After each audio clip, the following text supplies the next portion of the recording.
Hello guys, embedded system के series में आपका स्वागत है। हमने कल देखा था, पिछले वीडियो में देखा था सी प्रोग्रामिंग हमने स्टार्ट किए एम्बेडेड सिस्टम के इस जर्नी में। सबसे पहले सी प्रोग्रामिंग बहुत ज़्यादा इम्पोर्टेंट होता है, तो हमने बेसिक इंट्रोडक्शन कर लिया था। नेक्स्ट उसके बाद बेसिक स्ट्रक्चर कर लिया था, डेटा टाइप कर लिया था, एंड हमने समझ लिया था डिराइव डेटा टाइप क्या होता है, यूजर डिफाइंड डेटा टाइप क्या होता है, वेरिएबल समझ लिया था। तो हमारे कुछ ना और थ्योरेटिकल जो चीज़ें समझनी है वो बाकी है। इस वीडियो में हम वो चीज़ें करेंगे। नेक्स्ट फिर हम अगले वीडियो से हम जो है इसका practical part, practical implementation start कर देंगे और कोडिंग स्टार्ट कर देंगे, सी प्रोग्रामिंग स्टार्ट कर देंगे। तो आज हम कुछ चीज़ें और डिस्कस करने वाले हैं और ये नोट्स आपको मिल जाएंगे। ये जो सी प्रोग्रामिंग के नोट्स थ्योरेटिकल वाले हैं, ये नोट्स आपको मिल जाएंगे।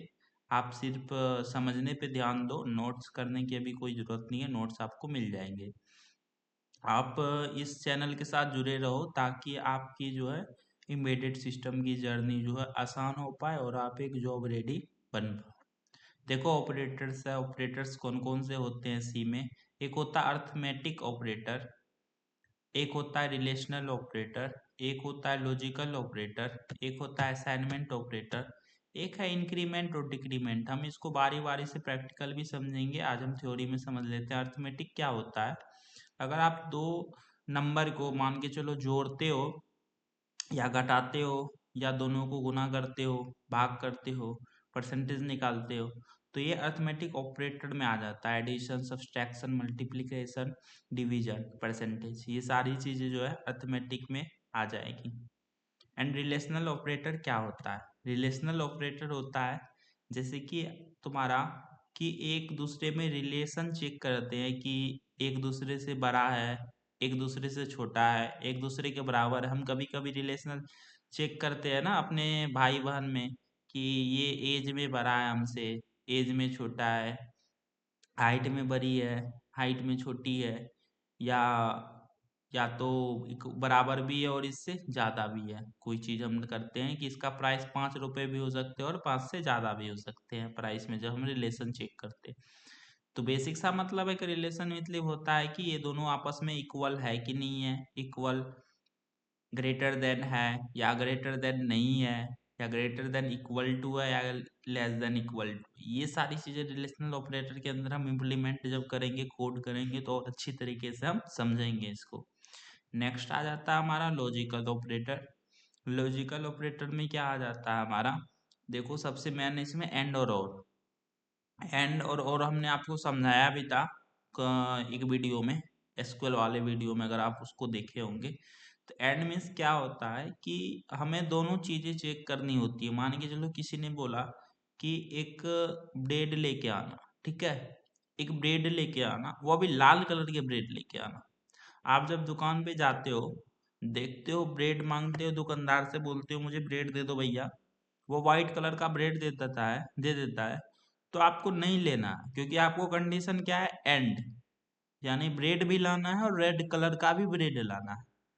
तो जब तक दोनों चीजें सही नहीं होगी, ट्रू नहीं होगी, तब तक आप वो काम नहीं करोगे। तो एंड ऑपरेटर यही होता है, इसका मतलब कि आपको दोनों कंडीशन फुलफिल करनी है, तब जाके वो कंडीशन ट्रू होता है।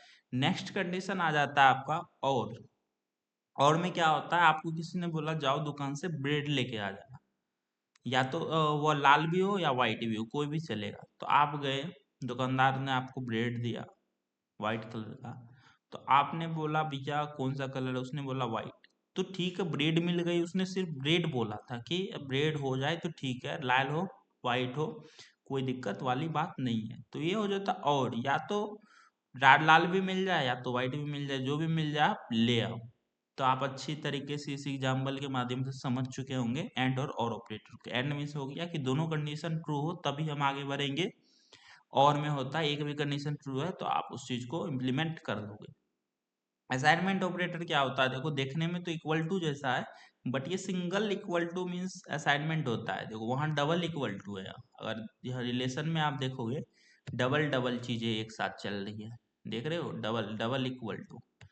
तो यहाँ पर क्या होगा कि अगर आप सिंगल है मीन्स ये होता है असाइन करना, किसी को एक वैल्यू असाइन करना। मतलब हमको मान के चलो ए को कोई वैल्यू असाइन करनी है, एज 5, ए को 5 असाइन करनी है तो एज इक्वल टू 5 लिख देंगे। But A double equal to A है या कुछ 5 है, तो इसका मतलब हुआ कि ए 5 के बराबर है बट एज इक्वल टू 5 है प्रोग्रामिंग में, तो हम उसको समझेंगे कि ए को हमने 5 असाइन किया है। यही होता है assignment operator. Plus equal to आ जाएगा, माइनस इक्वल टू आ जाएगा, multiply equal to, division equal to, और सारी चीज़ें हम डीप में जब कोडिंग करेंगे सारी इम्प्लीमेंट चीज़ें समझेंगे। अब हम कोड में सबसे ज़्यादा लूप वगैरह में यूज करते हैं इस चीज़ का, इंक्रीमेंट एंड डिक्रीमेंट।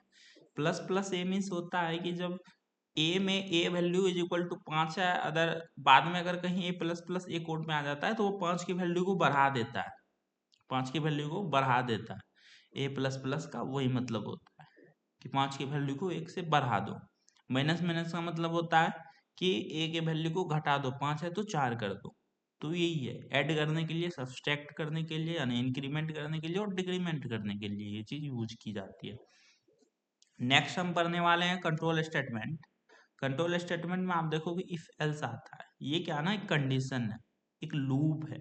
जब हम इस कंडीशन का यूज करते हैं, किसी ने बोला कि अगर अगर ए को हम 10 असाइन कर दिए, यानी ए इज इक्वल टू 10 है, बी इज इक्वल टू 15 है, किसी ने वो असाइन कर दिया, फिर इसने लूप चला, कंडीशन चला दी इफ एल्स की।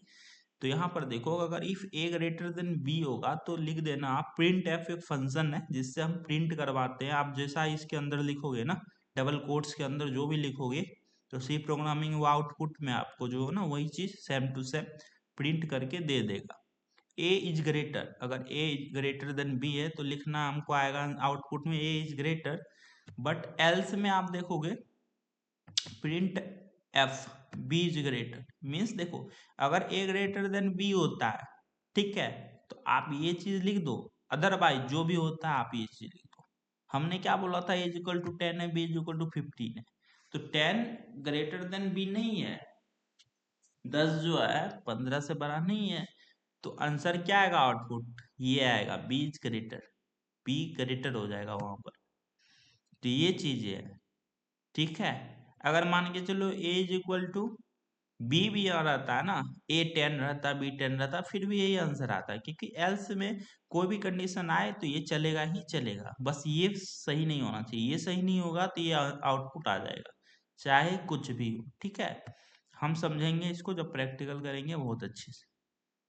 स्विच केस क्या होता है कि देखो, अगर एक कंडीशन ट्रू होती है, केस 1 जो होता है सी एच के बराबर आ जाता है, तो ये प्रिंट कर देगा 1, अदरवाइज इनवैलिड। इसको भी हम प्रैक्टिकली, ब्रेक का मतलब होता है कोड को ब्रेक कर दो, रोक दो। ब्रेक मतलब होता है रोकना, अपने गाड़ी में ब्रेक होता है ना, रुकता है ब्रेक दबाने पे, कोड में भी ब्रेक का मतलब होता है रुकना, रोक दो कोड को। देखो लूप्स है, लूप्स बहुत इंपॉर्टेंट टॉपिक है हमारे कोड के अंदर, हमारे प्रोग्रामिंग लैंग्वेज के अंदर, ताकि चीज़ें आसान होती है। जो रिपीट वाले काम है वह इसके माध्यम से बहुत अच्छे से होते हैं। तो वह सारी चीज़ें है। यहाँ पर देखो फोर लूप हम पढ़ने वाले हैं, वाइल लूप पढ़ने वाले हैं, डू वाइल लूप पढ़ने वाले हैं। तो हम इसको बहुत अच्छे तरीके से पढ़ेंगे। अभी बेसिक ओवरव्यू मैं दे देता हूँ। देखो for I is equal to 1, I is equal to मान होता है कि आई का वैल्यू अभी 1 है, और यहाँ बीच में condition I less than is equal to 5, यानी कि आई जो है ना 5 के बराबर हो सकता है, उससे कम हो सकता है, उससे ज़्यादा। अगर जब भी आई हो गया, ये वैल्यू जब भी हो गया, तभी ये कोड ये फिर चलना बंद हो जाएगा। ये लूप समझ गए होंगे आप। ये कंडीशन सबसे ज़्यादा इंपॉर्टेंट होती है फॉर लूप के अंदर। अगर ये कंडीशन ट्रू है, ये फॉर लूप उतनी बार चलेगी पूरी, ये फॉर लूप, अदरवाइज ये फॉर लूप नहीं चलेगी अगर ये कंडीशन गलत है। अभी ए इक्वल टू 1 है, मीन्स क्या है कि कंडीशन ये चलेगी। और आई प्लस प्लस है, ये भी चीज देखो, प्लस प्लस हमने इंक्रीमेंट पर आता ऊपर, आई की वैल्यू 2 कर देगा, ये 1 से क्या कर देगा 2, जब नेक्स्ट बार आएगा ना तो आई की वैल्यू 2 कर देगा। देखो प्रिंट, यहाँ पर आई देख रहे होंगे आप, ये जो आई है, ये आई क्या करेगा, 1 वैल्यू प्रिंट करवा देगा। और ये भी हम देखेंगे कोड में कि इसका मतलब क्या होता है, परसेंट डी का मतलब न्यू लाइन के लिए हम यूज करते हैं, इसको भी हम देखेंगे फर्दर। 1 हो गया। जब यहाँ 1 प्रिंट कर दिया, जब दूसरी बार ये फॉर लूप चलेगा, लूप मीन्स तब तक लूप चलेगा जब तक कंडीशन गलत ना हो। तो फिर यहाँ आएगा आई की वैल्यू यहाँ 2 हो जाएगी। क्यों हो जाएगी 2? क्योंकि ये आई प्लस प्लस कर देगा। 2, 2 less than is equal to 5, condition सही है। फिर ये नीचे आएगा 2 प्रिंट कर देगा, आई का वैल्यू 2 हो जाएगा, 2 प्रिंट कर देगा। फिर ऊपर जाएगा आई की वैल्यू 3 हो जाएगी यहाँ, 3, 3 less than is equal to 5। ठीक है, यहाँ आके फिर 3 जो है प्रिंट कर देगा, दे देगा आउटपुट में। यानी कि ये इसलिए है कि 1 से 5 तक की वैल्यू आपको ना आउटपुट में प्रिंट करवानी है, तो आपको ये कोड लिखना पड़ेगा। मान के चलो ठीक है, 3 के बाद ये 4 कर देगा, एक बार आई 5 कर देगा, 5 तक तो ठीक है। जब आई 6 कर देगा तब क्या होगा? आई इज इक्वल टू 6 होगा, तो 6 less than is equal to 5 होगा क्या? नहीं होगा। फिर ये नीचे कोड नहीं चल पाएगा और ये कोड यहीं पर खत्म हो जाएगा। फिर 5 तक ही आउटपुट मिल पाएगा हमें इस लूप से। तो ये है फोर लूप, ये है while loop and next do while loop. हम आज के लिए इतना ही है इस वीडियो के लिए। नेक्स्ट में होगा, पहले हम प्रैक्टिकल से स्टार्ट करेंगे, अगर उसके बाद जो भी थ्योरेटिकल पार्ट होगा हम उसको भी कंटिन्यूस करने वाले हैं। आप अगर आप अगर इसी के स्टूडेंट हो या इमीडिएट सिस्टम में जाना चाहते हो या आप इमीडिएट जॉब के लिए तैयारी कर रहे हो, तो ये चैनल आपके लिए बहुत ज़्यादा इम्पोर्टेंट है। इसको सब्सक्राइब करो एंड इस प्लेलिस्ट को फॉलो करो। 4 से 5 मंथ की जर्नी होगी जिसमें हम zero to hero, hero means क्या है, जॉब रेडी बन पाएंगे। प्रैक्टिकल प्रोजेक्ट के साथ थ्योरी सारी चीज़ें कवर करेंगे। और इस चैनल पे आपको आपके अगर कॉलेज स्टूडेंट हो, IKG PTU के हो या अदर भी आप कॉलेज से हो, तो हम उस कॉलेज के रिगार्डिंग सेमेस्टर के पेपर करने वाले हैं। इस बार भी हमने किए थे, कुछ कुछ सब्जेक्ट के टाइम कम मिला था इसलिए कुछ सब्जेक्ट ही कर पाए थे, बट अगले सेमेस्टर से हम पूरे करने वाले हैं हर एक सेमेस्टर के फाइनल पेपर, जिसमें आपको चांसेस रहते हैं 80 to 90% क्वेश्चन मैं जो नोट प्रोवाइड करवाऊंगा उससे आएंगे, उस वीडियो से आएंगे। लंबी वीडियो नहीं होगी। हम अगर 15 क्वेश्चन आपको प्रोवाइड करवाएंगे तो उसमें से कम 12 क्वेश्चन सेम टू सेम आपके फाइनल एग्जाम में आने के चांसेस होते हैं।